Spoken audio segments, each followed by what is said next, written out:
Bienvenue à tous dans cette nouvelle vidéo YouTube. Aujourd'hui, dans cette vidéo, je vais vous apprendre 3 étapes claires à suivre pour que vous puissiez enfin commencer à penser en anglais. Et oui, parce que vous le savez, le français et l'anglais, ce sont deux langues complètement différentes. On ne parle pas de la même façon en français et en anglais et vice-versa. D'accord? Donc des fois, il y a des façons de parler qu'on a en français qu'on ne va pas avoir en anglais et ça peut vous perturber. Parce que souvent, quand vous parlez en anglais, vous prenez la phrase en français et vous la traduisez mot à mot en anglais. Mais ça ne marche pas. Des fois, ça peut fonctionner, mais des fois, ça ne fonctionne pas. Pourquoi? Tout simplement parce que ce sont deux langues complètement différentes et qu'on ne va pas parler de la même façon en français qu'en anglais. Donc, ce qu'il faut faire, même si tu n'es pas encore bilingue, même si tu débutes en anglais, il faut que tu prennes cette habitude de penser en anglais pour que tu arrêtes de faire du mot à mot du français à l'anglais et que tout ce que tu apprennes finalement, tu puisses directement l'utiliser correctement. Parce que tu apprends des choses, c'est bien, mais si tu ne sais pas comment l'utiliser, comment penser en anglais, ça ne sert strictement à rien. Donc, si toi aussi, tu en as marre de faire du mot à mot, du français à l'anglais quand tu parles en anglais et que tu veux commencer à parler anglais en pensant directement en anglais, en mettant le français de côté, cette vidéo est faite pour toi. Assis-toi confortablement, prends bien un cahier, un stylo pour tout noter et c'est parti!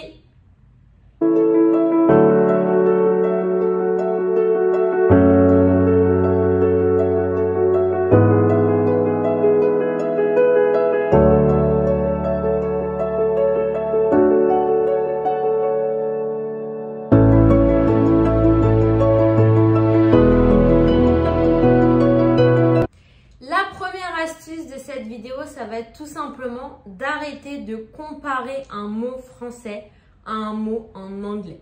Je m'explique. On apprend souvent un mot en anglais en fonction d'un mot en français. Par exemple, si tu apprends des adjectifs, tu vas te dire, ok, l'adjectif intelligent, en français, je le traduis en anglais par intelligent. Ok. L'adjectif énervé, je le traduis par mad. Ok, ça marche aussi pour les objets. Ok, donc l'objet, un téléphone, c'est a phone. Ok, donc à chaque fois, tu compares en fait un objet, un mot en français avec un mot en anglais. Mais il faut arrêter de faire ça. Pourquoi? Parce que ce n'est pas parce qu'on a un mot en français qu'on a forcément un mot qui correspond et dès que je veux dire ce mot-là en français, je dois dire ce mot-là en anglais. Non. Je te donne un exemple avec les 3 mots que je t'ai donnés. Intelligent, en anglais, je peux l'utiliser, le remplacer par intelligent, smart, clever. Énervé, je peux le remplacer par mad, angry, furious. Pareil pour un téléphone, je peux dire a phone, a cell phone, a cell. Ok? Donc, arrête de te dire tel mot est égal à tel mot. Prends le mot en anglais, trouve des synonymes à ce mot et utilise ces mots dans des phrases sans penser au mot en français, sans penser à la traduction en français. Ok? Je te donne un autre exemple. Si je veux dire maintenant, maintenant c'est now. Ok. Tu vas penser à une phrase en anglais. Je mange des pâtes en ce moment. Ah mais attends, comment je dis en ce moment? Je sais pas. J'ai appris que maintenant c'était now. Mais je n'ai pas appris à dire en ce moment. Mais dis-moi, en ce moment, ça ne serait pas un synonyme de maintenant? Eh oui, maintenant, en ce moment, tout de suite, ce sont des synonymes. Donc, si tu ne sais pas comment traduire en ce moment, you can just say now. I'm eating pasta now. Pareil, now, ça a plein de synonymes. You can say at the moment, now, right away. Tu as plein de synonymes. Donc, ce qu'il faut vraiment que tu fasses, c'est que tu arrêtes de comparer un mot en français à un mot en anglais. Tu prends un mot en anglais, tu regardes tous les synonymes qu'il y a et ensuite tu utilises celui que tu veux. C'est pas parce qu'on te dit maintenant, ça correspond à now, en ce moment à at the moment, que dès que tu penses à une phrase où tu dis en ce moment en français, tu dois toujours le traduire par at the moment. Ok, tu peux le traduire par tous les synonymes que tu veux. Donc, première règle pour arrêter de traduire mot à mot en français et de commencer à penser en anglais, c'est que quand tu apprends un mot, apprends sa signification et pas sa traduction en français. D'accord? Now, c'est quelque chose que tu fais maintenant. Donc, si tu dis tout de suite, now. En ce moment, now. Maintenant, now. Tout simplement. Ok? Donc, apprends la signification des mots. Apprends également ses synonymes pour éviter de toujours répéter le même. Et arrête de comparer un mot en français avec un mot en anglais. De te dire, bah, si j'utilise ce mot-là en français, forcément, j'utilise ce mot-là en anglais.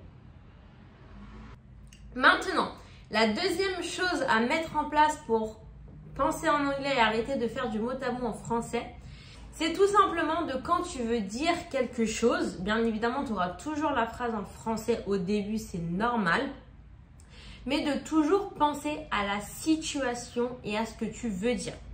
Je te donne un exemple. Nous, en français, quand on va parler au passé, on va beaucoup utiliser passé composé, imparfait. On n'utilise pas le passé simple pour parler. Pourtant, en anglais, pour parler au passé, on va utiliser past simple, past continuous, past perfect continuous, and even present perfect. Ok? Donc, il y a plein de conjugaisons. Past continuous, c'est quoi? On ne sait pas. Present perfect, c'est quoi? On ne sait pas. Arrête de faire des comparaisons avec le français. Ok? Apprends chaque conjugaison et apprends dans quelle situation on va utiliser chaque conjugaison. Ne les compare pas au français. Parce qu'il y a des conjugaisons en anglais comme present continuous, present perfect continuous, qui n'ont pas d'équivalent en français.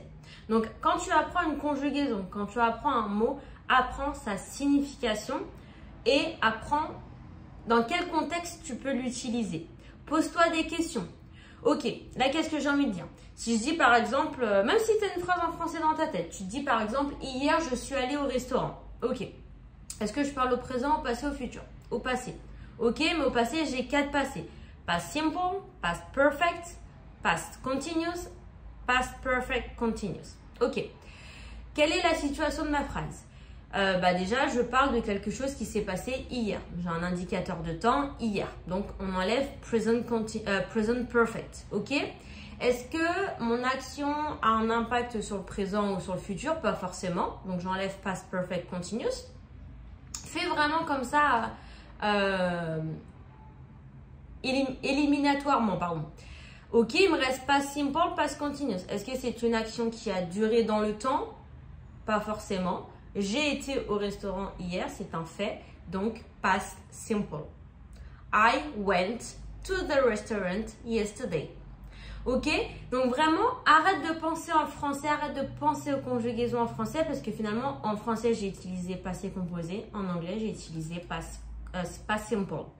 Ok? Donc, voilà, pense à la situation. Dis-toi, pose-toi des questions. De quoi je parle? Quelle est la situation de ma phrase? Est-ce que c'est une action passée? Oui, ok.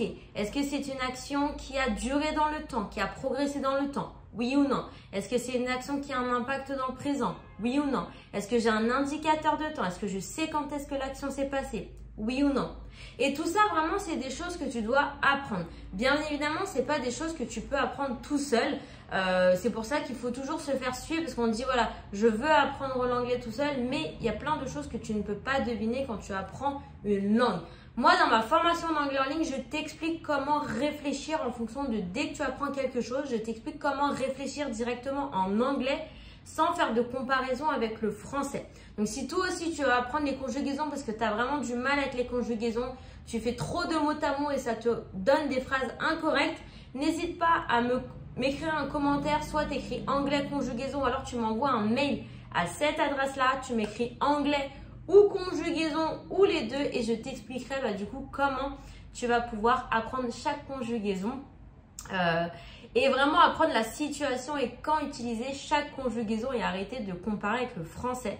Parce qu'il faut savoir qu'en anglais, il existe 4 conjugaisons au présent, 4 conjugaisons au passé et 4 conjugaisons au futur.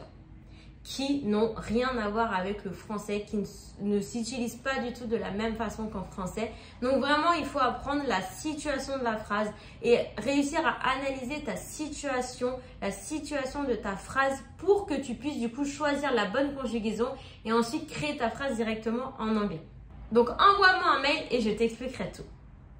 Et la troisième astuce pour que tu puisses enfin penser en anglais, c'est qu'il faut vraiment que tu te parles à toi-même régulièrement en anglais. Si pendant une semaine tu ne parles pas en anglais et qu'après tu veux parler en anglais, ça va être compliqué. Ton cerveau aura trop entendu de français, aura trop parlé en français et aura que le français dans son cerveau. Plus tu vas essayer de parler anglais, plus tu vas écouter de l'anglais, regarder, lire de l'anglais, plus ton cerveau il va s'imprégner de l'anglais, il va être vraiment dans la langue anglaise et quand tu voudras parler l'anglais, les mots anglais sortiront beaucoup plus facilement. Parle-toi à toi-même. Tu vas cuisiner, tu parles à toi-même. What are you doing now? I'm cutting the vegetable. I'm cutting a zucchini. Okay, after that I'm going to eat, I'm going to watch a movie and I'm going to sleep because tomorrow I'm waking up early. Ok, parle-toi à toi-même, décris ce que tu fais, voilà, parle-toi, dis ce que tu fais. Tu peux essayer de trouver des personnes aussi avec qui parler, mais plus tu vas parler anglais, plus tu vas lire de l'anglais, plus tu vas entendre de l'anglais, plus ton cerveau va être conditionné avec l'anglais et finalement, ça sera plus simple pour toi de parler anglais. Moi aussi, c'est pareil. Pendant une semaine, je ne parle pas anglais, je ne parle uniquement français. Si je veux reparler anglais, ça va être plus difficile pour moi de sortir les mots naturellement. Si pendant une semaine, je parle que anglais, je parle anglais, je regarde des films et des séries en anglais, j'écoute des musiques ou des podcasts en anglais, quand je vais vouloir parler en anglais, eh bien, ça va être beaucoup plus fluide. Mon cerveau sera déjà imprégné de l'anglais. Donc, les mots sortiront beaucoup plus rapidement et facilement. Donc voilà, l'anglais, et comme toutes les autres langues, finalement, c'est quelque chose qui se travaille régulièrement et sur le long terme. Si tu n'es pas prêt à faire tous les efforts sur le long terme, ça ne sert à rien d'essayer, tu n'y arriveras pas. Je suis désolée de dire ça, mais c'est la vérité. Il y a beaucoup de personnes qui veulent apprendre l'anglais, mais qui pensent apprendre l'anglais en une semaine et après le retenir toute leur vie. C'est pas ça. L'anglais, c'est une langue vivante, ça se vit et ça se parle. Si jamais tu ne parles pas anglais, que ce soit seul avec quelqu'un, tu n'y arriveras pas. Okay, donc il faut vraiment toujours avoir un lien avec l'anglais si tu veux retenir et utiliser sur le long terme ce que tu apprends. Ok? Et voilà, donc c'était mes 3 conseils pour que tu puisses enfin arrêter de faire du mot à mot du français à l'anglais et pour que tu puisses surtout penser directement en anglais pour que tes phrases soient correctes. Et voilà, donc si toi aussi tu veux en apprendre plus en anglais, envoie-moi un petit mail avec écrit anglais et je serai ravie de t'expliquer comment fonctionne ma formation d'anglais en ligne et comment je vais pouvoir t'aider à penser en anglais, à oublier le français et à enfin parler anglais comme un natif, américain, australien ou anglais en fonction de l'anglais que tu veux apprendre. Et voilà, donc sur ce, je te laisse sur ces belles paroles et on se dit à la semaine prochaine pour la prochaine vidéo. Ciao!